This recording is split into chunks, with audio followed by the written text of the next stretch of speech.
Hi everyone, welcome to 5 Questions with LeRoy Butler, and we're here after the bye week. Yeah. Hope you got a lot of rest in.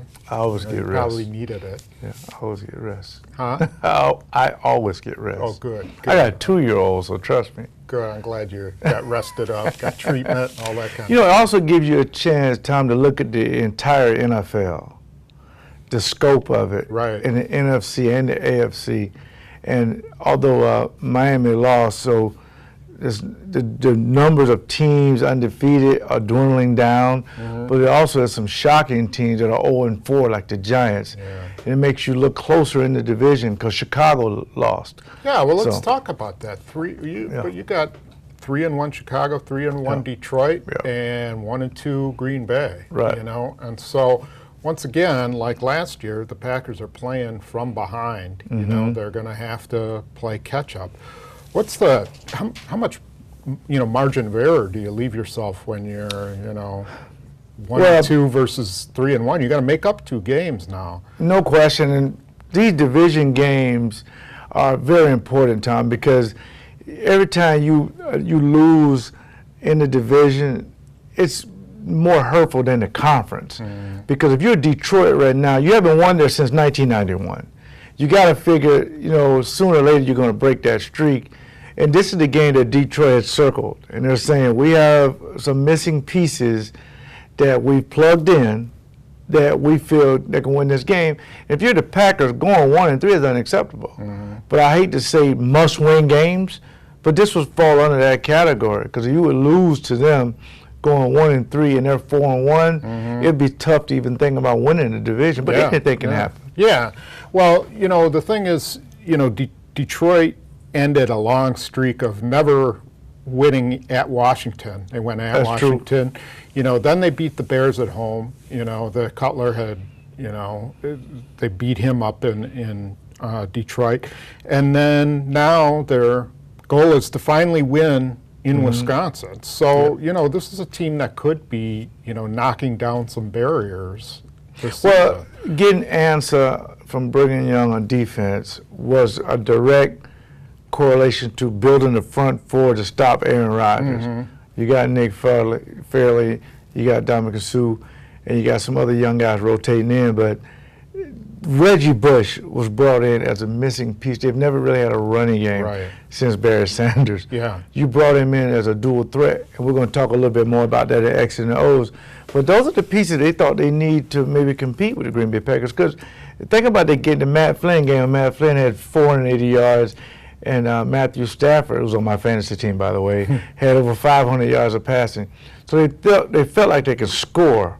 But getting turnovers, 3 or 4 interceptions against Chicago gives them the right momentum coming into the Packers game. Yeah. So let's talk about a couple of issues that face the Packers. Number one would be the running back position. They literally ran out of running backs against Cincinnati. Right. McCarthy rolled the dice and lost in that. However, they found out that Johnathan Franklin might have a future in the NFL. Now they get Eddie Lacy back this week, so more than likely with James Starks having a knee injury, Lacy and Franklin are probably going to be their 2 rookie backs. What do you expect out of them, particularly against this Detroit defense? I don't expect a whole lot because there's no consistency at the running back spot. If Lacy can play, it's still unknown, but he has a history of being injured. Starks, you can never really count on him. I mean, so with that being said, Franklin is the hot guy. If Franklin's healthy, because he got a little banged up, but he did practice. If they can just start the game with Franklin, it tends to move the offense quicker. Franklin does a lot of screens and draws. Protection may be a problem, but he's a lot faster. When Lacy is in the game slows down because they got to get him involved, and it takes him time to get moving. So if they can, start Franklin back there early and establish that, and can throw the ball to him as well, it puts more pressure on that Detroit defense. Yeah. Because you know what Detroit's going to think. If Lacy's in the game, they're going to run the ball. Yeah, and they don't want to necessarily play a power game against those guys. I wouldn't want Detroit. to. I think you'd want to spread them out. I would want to spread and them try out. to run to the perimeter, Yes. and that's what Johnathan Franklin's going to do Right. a good job of doing. So they really need him to be healthy.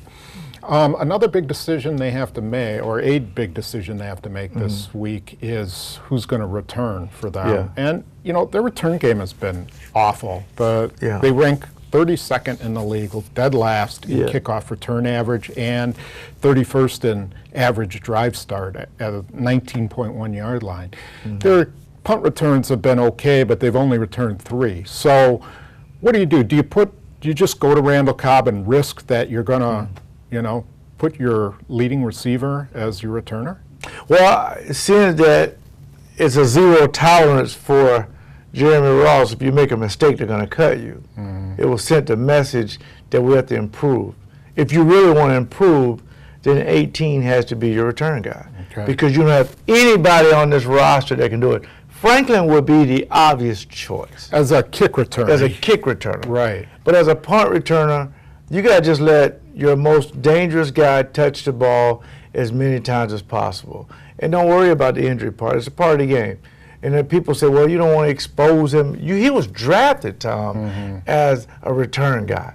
And he just developed into a great receiver. Right. So they got to go back to the basics, and you got to put 18 back there and just let the chips fall where they may. All this experiment guys moving, it's too late in the season for that.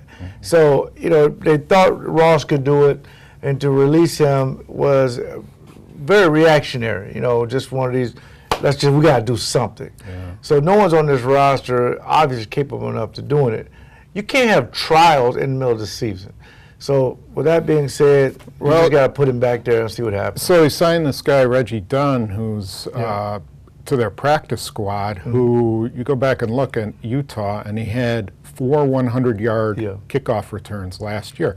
So, they've had some success with bringing in a DeJuan Harris in the middle of the season, a guy you would say, how's this guy going to help you, Right. So it's possible they could go to that guy at some point during the year, but Well, it's possible they could cut another guy. Yeah. So, it's, who knows, but it's a position that they, have not addressed beyond Cobb. So. Yeah, so hopefully they can understand that Cobb is the best option.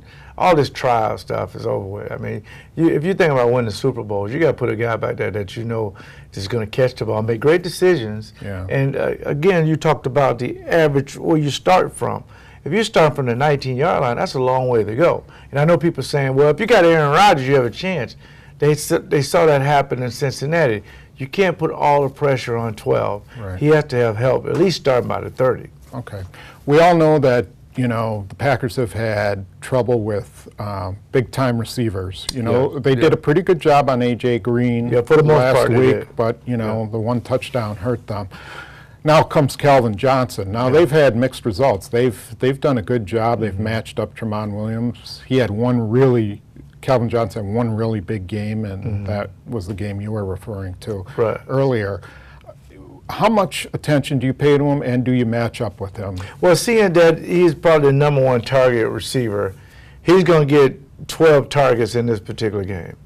So you have to match up with him to where you can double him, and we've saw the Green Bay Packers double A.J. Green in Cincinnati. So they're going to double him at times.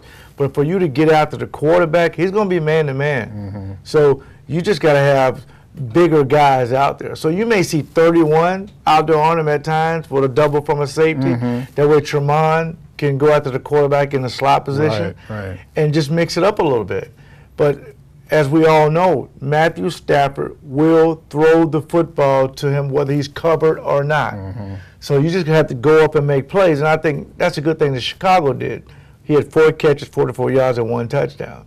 But Chicago doubled him at times, and sometimes they just played him straight up. Sometimes they just let Peanut Tillman just let him, but he's an all-pro. Yeah, exactly. Yeah. They have a big corner chances. who can cover him. The Packers don't have that. Yeah. And that's why I wouldn't mind House being on him at a stretch and double with him, so 38 can go after the quarterback in the nickel slot. Would make sense because he's taller. And you brought it up in the early part, was they brought on Reggie Bush because people just try to take Calvin Johnson out. Yeah. And so if the Packers do that, they're going to have their hands full with Reggie Bush. Yeah, stay tuned for X's and O's, because we're going to talk about how they spread you out and give Reggie Bush those lanes that he really wants. And if you come up to play him, now you can look for 81 over the top. Right. Again, the Packers have always beat Detroit. I expect them to do it again.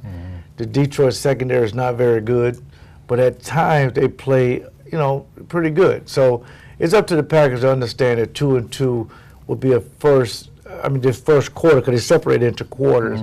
Going 2-2 the first quarter would be pretty good. Yeah. Okay, well, be sure you join us for X's and O's. We'll be looking at the Lions, both on offense and defense. And again, it's October 1st, so it starts Breast Cancer Month. So wear as much pink as possible. Me and Tom didn't get the memo. But wait, we did donate to the Susan G. Komen Foundation. That's true. We donated between our us. producer some Kringle. Yeah, we bought Bill some Kringle. And we just appreciate everything women do. Without you guys, would not be available. And again, women are smarter than men. So if you can help anywhere with breast cancer, you can do it. You can go to my foundation, LeRoy Butler, INC.com.